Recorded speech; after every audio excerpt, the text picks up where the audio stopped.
Prinsipnya kemudian keadilan. Itu juga, nah dari situ saya ingin sampaikan, itulah yang dicoba dibawa di Jakarta. Kita ingin agar kegiatan keagamaan memiliki ruang kebebasan. Semua punya kesetaraan kesempatan. Semua merasakan prinsip keadilan. Dan ketika itu diberikan, itu namanya kita membuat rumputnya basah, membuat rumputnya tidak kering, agar bila terjadi apapun, suasananya suasana yang mudah untuk kita cegah apapun eskalasinya. Nah, prinsip ini yang kita kerjakan di Jakarta kemarin.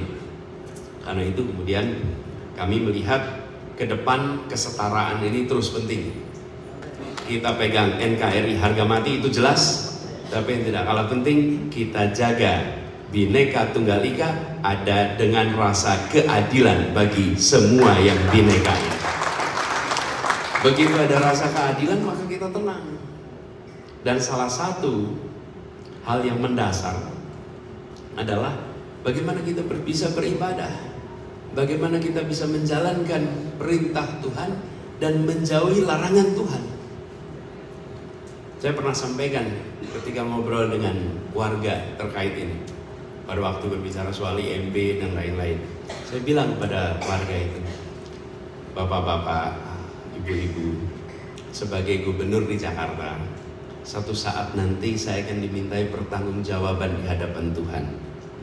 Pada saat saya dimintai pertanggungjawaban di hadapan Tuhan, maka pertanyaannya bukan saja berapa sekolah yang kau bangun, berapa rumah sakit yang kau renovasi, berapa ibu-ibu hamil yang diurusi, berapa anak-anak disabilitas yang dibantu, tapi pertanyaannya juga, apakah orang-orang beriman di tempatmu bertugas bisa menjalankan keyakinannya dengan baik?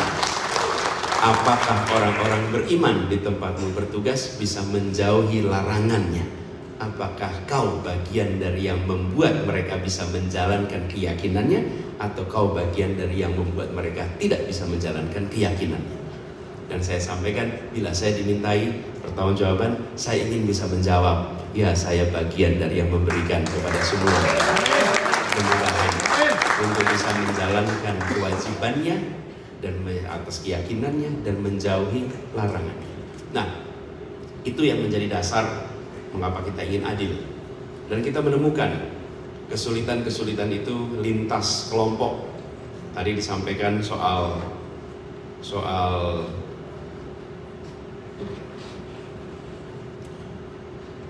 IMB.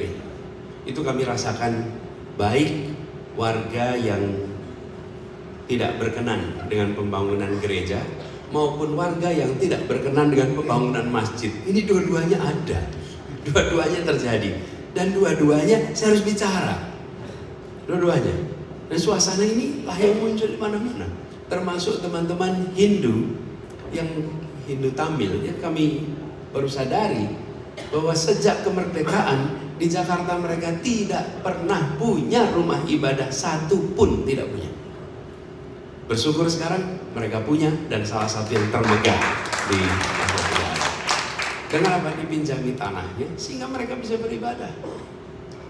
Jadi semuanya, termasuk teman-teman Hindu Bali, kami terkejut sekali ketika masyarakat Hindu Bali bercerita, Pak Gub, kami ini kalau ada yang meninggal mengalami kesulitan untuk melakukan kremasi, karena rumah-rumah kremasi itu semuanya swasta, dan kalau tidak mampu kami tidak bisa kremasi di sana. Yang diberikan oleh pemerintah lahan untuk pemakaman. Nah, kalau kami tidak dimakamkan, kami dikremasi, jadi tanah itu tak berguna. Kalau gitu tidak usah pakai tanah. Sekarang disiapkan. Sekarang di Cilincing ada rumah kremasi untuk masyarakat Hindu Bali di Jakarta. Saya sampai bilang, kita sudah merdeka terlalu lama, kenapa bisa urusan-urusan mendasar begini tidak kita bereskan? Nah, ini yang menjadi spirit selama kita kerjakan di Jakarta. Karena itu ketika sekarang mendapatkan panggilan tugas untuk meneruskan di tingkat nasional, kami sampaikan kepada semua keluarga besar PGPI, semangat yang sama yang kita akan bawa untuk tingkat nasional. Meneruskan, meningkatkan, memperluas. Jadi kita bukan bicara akan, ini bicara sudah dan akan diteruskan, akan diperluas. Apalagi yang disampaikan oleh Bapak Pendeta Jason tadi, BOTI. Nah, ini sesuatu yang akan kita bawa di level nasional. Tidak ingin agar rumah-rumah ibadah agama apapun memiliki ketenangan, karena negara ikut turun tangan, negara ikut membantu, dan negara memfasilitasi. Dan BOTI ini satu untuk rumah ibadahnya, yang kedua untuk para pekerja keagamaannya. Mereka juga mendapatkan tiap bulan. Jadi dengan besaran 2 juta rupiah untuk tempat ibadah, 500.000 untuk para pekerja bidang keagamaan, maka kita membantu meringankan beban yang selama ini ditanggung oleh para jamaat sekalian.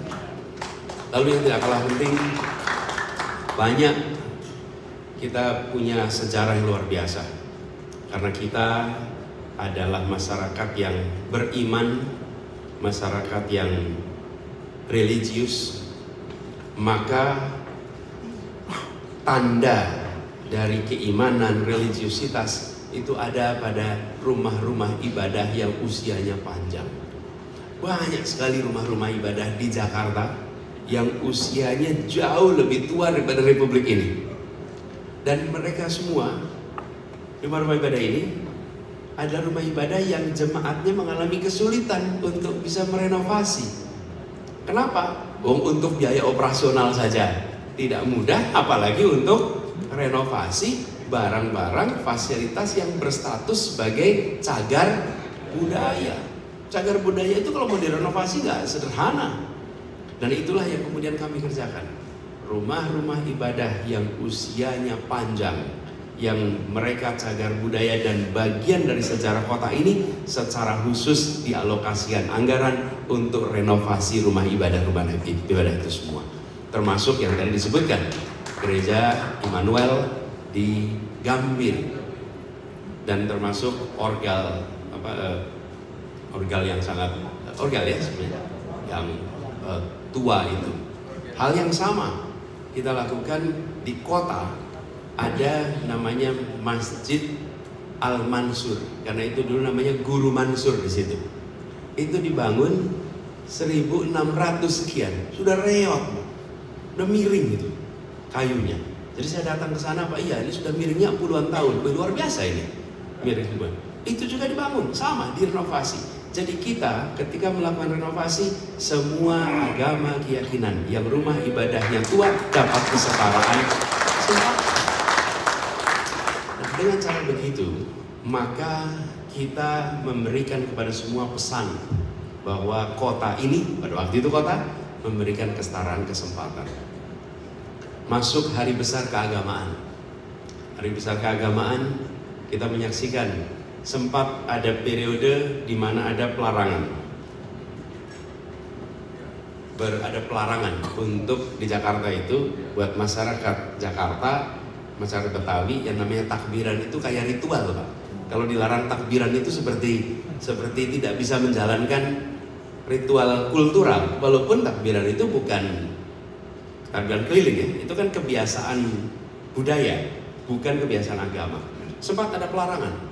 Lalu saya sampaikan, jangan, biarkan kita hidupkan, menyongsong hari besar Idul Fitri, maka masyarakat Muslim bisa melakukan takbiran keliling sebagaimana tradisinya.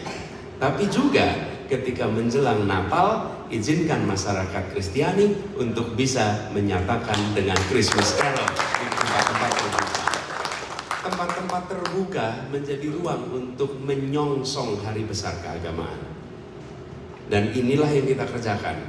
Bukan 1, 2, tapi semua diberikan kesetaraan kesempatan. Ini yang menjadi spirit dalam kita sama-sama menjaga kerukunan. Sesudah itu komunikasi yang terus menerus, komunikasi yang terbuka, membicarakan hal-hal yang mungkin sulit, tapi dengan cara yang baik kita bisa selesaikan sama-sama. Nah, Sekarang Ibu Bapak semuanya, saya mendapatkan tugas yang cukup besar, tugas yang tidak sederhana, tapi kami yakin bila ini dijalankan dengan keseriusan dan sepenuh hati dengan keikhlasan, saya rasa Tuhan akan membantu memberikan jalan-jalan untuk keberhasilan. Belum pantun, boleh baca pantun ya? Bonus ya, boleh ya?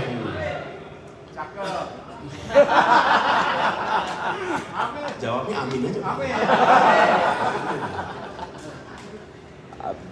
Berkereta api ke Surabaya.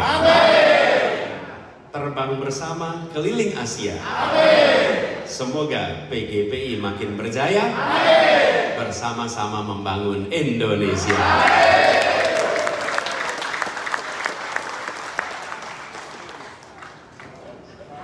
Mudah-mudahan cocok pantunnya ya. Ada pantun nih, Pak Anies. Di sungai ada ikan sapu-sapu, di laut ada ikan kerapu. Kalau mau Indonesia jaya dan maju, maka pilihlah nomor 1. Ya, baik. Kita mau mendoakan dari